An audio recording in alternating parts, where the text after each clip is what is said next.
Well, it is all over in old Peter Mokaba Stadium. Ziyabuya Polokwane this weekend. Yesterday it was a new Peter Mokaba Stadium. Nakhona film happened. Namhlanje it's an old Peter Mokaba Stadium. Nakhona futhi film isenzeka. Mamelodi Sundowns iqanda Polokwane City 1. That means Polokwane City take all the 3 points and the invincible is destroyed already. So I think it's 10 games. It's destroyed already. Mamelodi Sundowns 0 shots on target the whole game. This is my views, my expressions. Please do subscribe. Please do subscribe and share now. We are here as my views. Good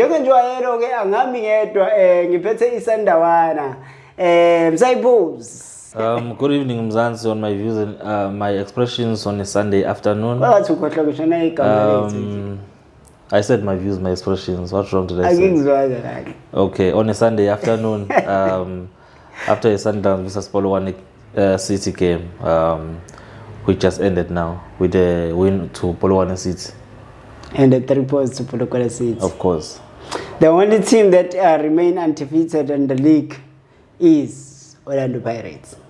Yes. Everyone else have tasted a defeat. Yes. Well, it's going to be an interesting season. From the Mamelodi Sundowns side, we saw a new squad altogether as compared to the last team. 11 players. 11 players. Counting out also Williams, who's out for a Ballon d'Or awards.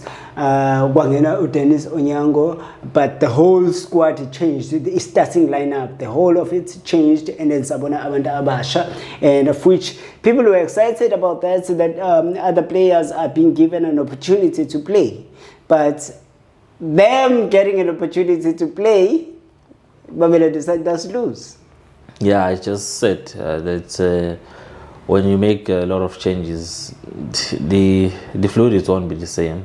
As much as those players that you would be giving an opportunity would be quality players, but the reality of the matter is that they won't be as fluid as the regulars, and this is what we've been seeing whenever Sundowns changes their lineup, and unfortunately today is one of those days.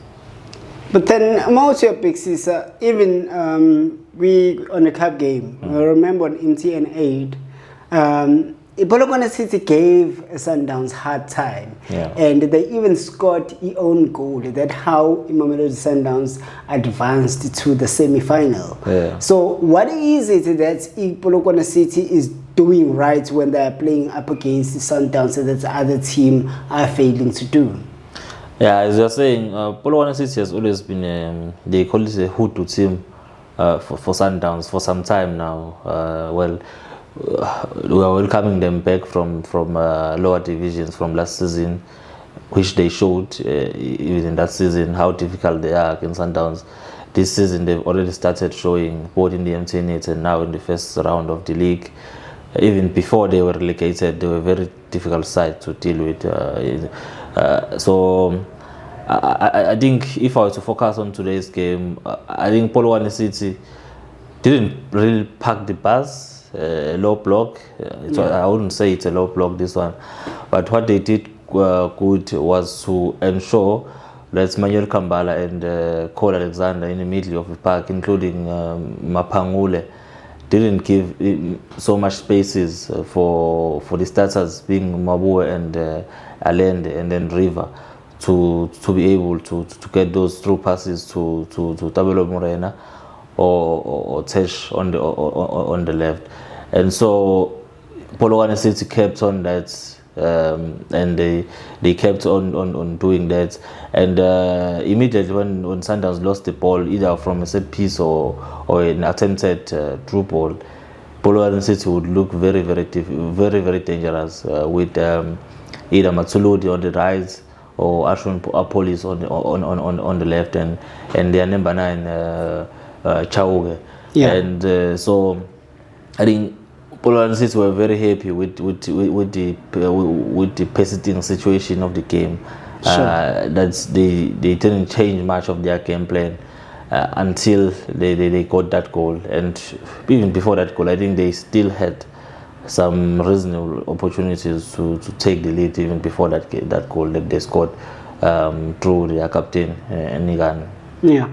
From Mamelodi Sundowns side, I'm checking here on the phone. I'm looking at the next game, Mamelodi Sundowns. They're playing on the 30th, and they play Cape Town City. Yeah. But before we get to that game, the system that I saw Mamelodi Sundowns playing was 3-4-3, and there up front we saw Reyners, we saw Matthews, and Ribeiro wasn't there. Yeah. The front three that we normally know, or that on the past 3 to 4 games have been doing exceptional well. Yeah. But Ribeiro was dropped, and we saw this suspension. Yeah, okay, sure. Yeah. And we saw this young boy Utiwani at the back, and we saw Umabena, who unfortunately got substituted due to injury. He was injured on that game, on this game, and then he was substituted. Yeah. And then came in Osales, who hasn't played in a while, but he came in today. And my issue now, the reason I'm mentioning these players, from the Reyners' point of view, we were expecting a lot, and I thought Umjita was struggling from the first touch, which I did not understand. Uguti, how can a player of his caliber fail to do a first touch and then finish? Because all the time, if it's on the ball, it's like and then run after the ball instead of holding the ball and maybe 10. Yeah, boo. Yeah, I think maybe wind also had effects, but Sundowns today they failed to deal with the blocks that I've already mentioned. Yeah. That were established by the 3 central midfielders of Polokwane City, and yeah, Sales. I'm not sure if it was a good idea to bring him on, considering the fact that he hadn't played in a long time. Normally, a player who comes from an injury will be introduced when a team is doing well. You can't expect a player who has been out for such a long time to come and change the game for you. When you have a Peter Shalulile who has been struggling with converting goals, we have him on the bench. I think they could have maybe given him an opportunity to say maybe this is one of the games where you can even further boost your confidence because you are fit. Yeah. We've been trying you out and we've been seeing your efforts. Maybe this game, because it was a very negative game for Sundowns. Sure. Yeah, so I'm not sure how we are going to move forward from this, but I think maybe the return of some players, Ribeiro, maybe Grant at the back, Grant and Mutobi, and then Williams at the back. I'm not sure if the coaches have established their starting 11 or they are still going to continue doing these changes, trying to give other players opportunities, which is a good idea.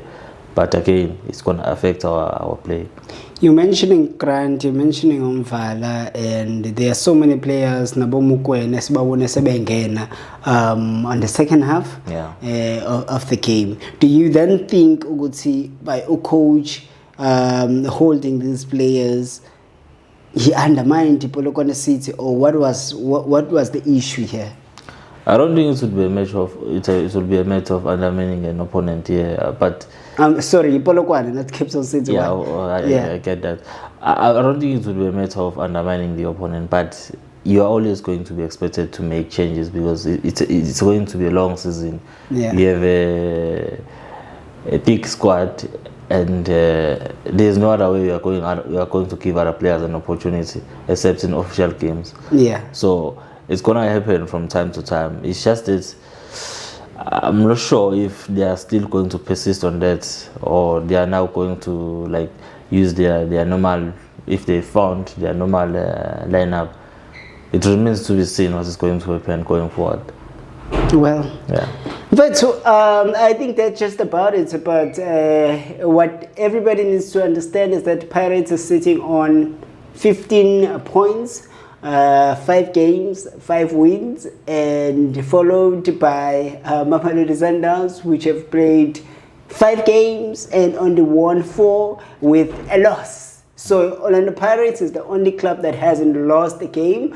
Yesterday we saw abanye futhi beshayeka khona lapha ePolokwane. So yeah, it's a lot. Kuningi. Yeah. Kuningi. And thank you so much for watching, and please do subscribe and share. We are here as my views, my expressions. From me, we are out of here. Asbong.